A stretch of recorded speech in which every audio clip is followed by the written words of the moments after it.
The U.S. should win this game. Wales did not deserve a point in that game. That is my true feeling. Speaking of getting beat up, that was the USA second half. Am I right, everyone? I mean, it wasn't that bad. Bro, what were you watching? Why did we stop playing out of the back? Bro, have you ever played in the World Cup? Of course. Okay, so have I. So yeah. All right, so just 2 years. Conversing. This is why you tune in. But this is how you Southern fans. Podcasts are now hosted by like a lot of athletes, so they can talk like that. Remember when it was just us? Remember those? Remember that? Now they're getting into our space. Damn, bro, you don't see me out there playing keepy uppy. No, man. There's a psychological component to big matches, and I think so. Yunus Musa shook. We didn't hear him. We didn't hear about him all game. He was shook. Bro, how many times did you see him? No, stop. How many times did you see him take on a defender 1v1? That's not what he does. He never does that. He never does that. Bro, how many times did you see him get behind the line? He never does that either. What does he do then? He holds the ball. But why would you do that on the wing? That's not your job on the wing. He's not a wing. He's not a wing. He's a playing on the midfielder. wing. He wasn't playing on. He's playing on the left side. On the left side. How many times? That's not the wing. We go wide, bro. Do something. Pulisic is a ball, winger, bro. Weah's a winger. Yeah, but how many? Yo, you see they swapping spots. How many times was Musa out there doing nada? So look, I'm not gonna say I'm not gonna be too harsh on any of the U.S. players because I think they it's Wales. I think they did a good job. Wales, unless we play this game at SeaWorld, bro, they can't possibly have an advantage. All right, please, no more of those jokes. We don't need them. The Wales they went into that game. It's my whale sound. They went into that game with no interest in playing straight up. They knew they were the weaker team. They knew they had to defend. So then when we were up 1-0, why wouldn't we just play keep the ball? Why did we stop playing out of the back? Why did we start all of a sudden going long, playing their game, giving them space to counterattack? Bro, this guy doesn't know ball. Sorry, everybody. I apologize for my co-host. Then you tell us. You tell us what we did in the second half. Wales was playing. They play so defensive. What did Wales really do? They didn't really create. I'm not talking about that. Why did we start going long? Why did we start going route one? Why did we stop playing out of the back? What are you talking about? It wasn't simply going long. As soon as Haji Wright, specifically talking. There were moments that it happened. Yeah, but there were moments. They were you large swaths where we were not getting pressed. We had players open, and all of a sudden we started going long for no reason. What do you mean for no reason? You don't think people get tired? You don't think people get tired? What are you talking about? When we have possession, how are we tired? It's more tiring to chase after these long balls when they're all 4 feet taller than us. Well, when you're getting the ball to fresh players, the substitutes that came into the game, it isn't more tiring to do that. Yeah, I do. I mean, we brought in Brendan Aronson. The guy's 5'9", and we're trying to go long. It makes no sense. They were going long to Haji Wright, who had about 3 long balls that he controlled and passed it off, and it led to. You know what else Haji Wright can do? Get a pass in space, bro. This is. Okay. Bro, we softened up. I get that. We played frustrating. shook in the second half. We played shook. No, we did not. We absolutely, bro.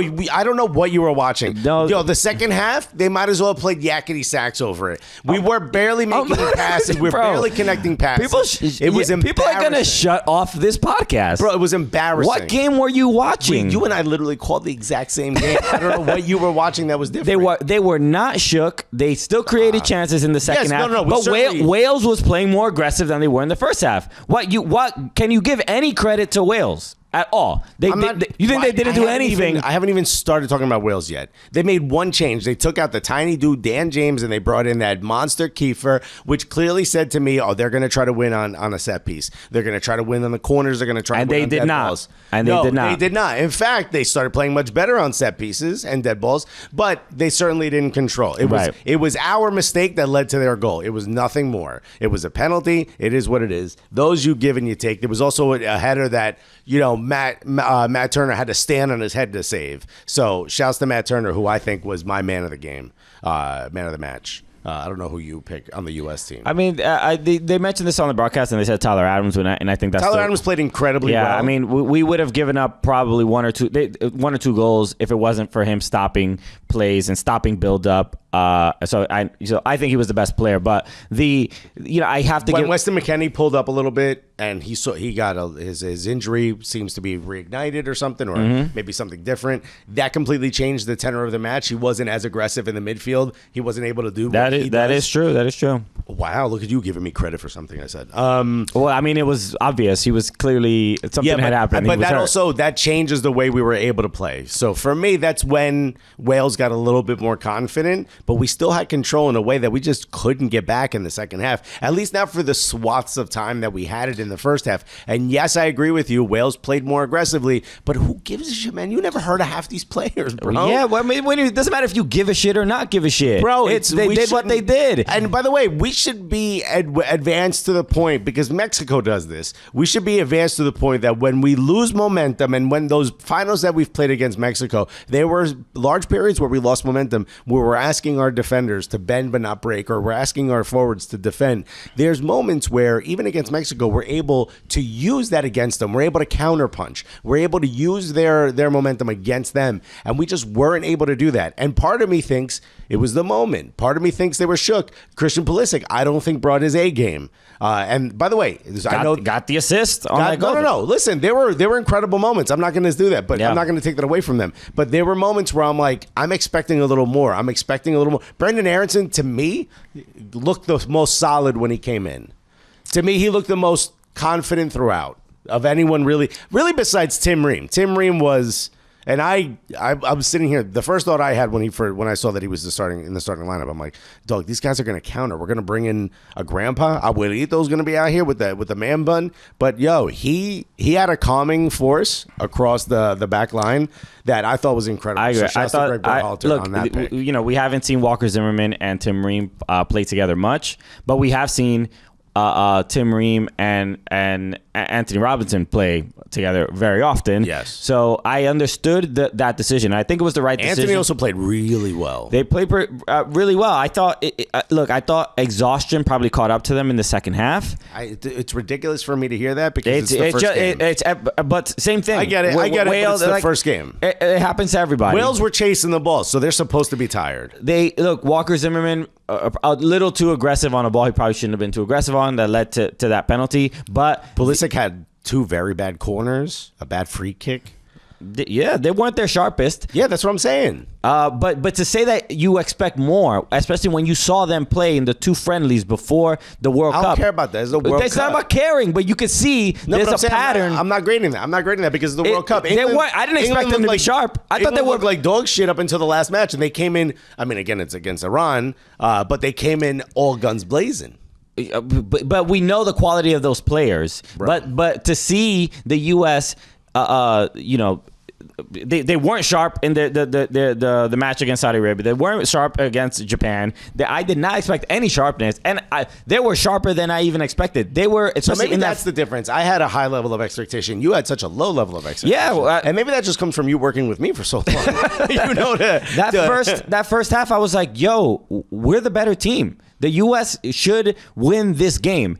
Wales did not deserve a point in that game. That is my true feeling. That one mistake from Walker Zimmerman, that fouling Bale, diving for a ball he probably didn't need to dive for. I will also say that the two very quick yellow cards we received at the beginning of the match, yeah, dude, sort of reset the aggression that we were able to have. Because that was just, I don't want to say he's a terrible ref, but all of you just thought it. That was absolutely, what a weird way to call a match. So this was an interesting thing. People were pointing this out. Somebody DM'd me, and I apologize, I can't remember who it was.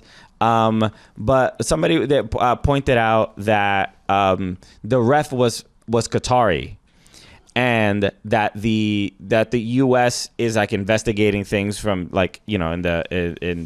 from Qatar or whatever. I mean, and there was a little. So as soon as that, Serginho Dest got a yellow in the 6th, 7th Weston minute. McKennie got one right after. Tyler Adams is the one Weston, he didn't give yeah, a yellow. yeah. I thought he was going to give him a yellow right away. So it felt a little bit like, why is this ref not even letting anything go? Right. And the fouls weren't that like egregious to me that deserved a yellow card, and especially for it being a first offense. I thought Weston McKennie's was, but the Tyler Adams one, not Tyler Adams. Who was the first one? Dest. Yeah, Serginho Dest one. I was like, how is that possibly? Yeah, I thought both were not yellows, but so that was. But certainly that's like the beginning. You're like, hey, I'm not gonna let this go. Yeah, you know what I mean, everybody, hey, captains. So when those calls were made, and they felt early on, especially in the first half, that the U.S. wasn't pretty much getting any calls, and if there were the calls that they were getting were yellows on them. You know what I mean? Yeah, but then I think his bias switched against Wales. Maybe he noticed. Wales yeah, that's what I mean. He kind of evened it out. Yeah. Evened it out. By the end of the match, I'm like, oh, he's just a bad ref. There were still a couple. Wales should have more yellow cards, without a doubt. Sure, yeah. They were. But I do think it was even out, and I do think the penalty call was the right call.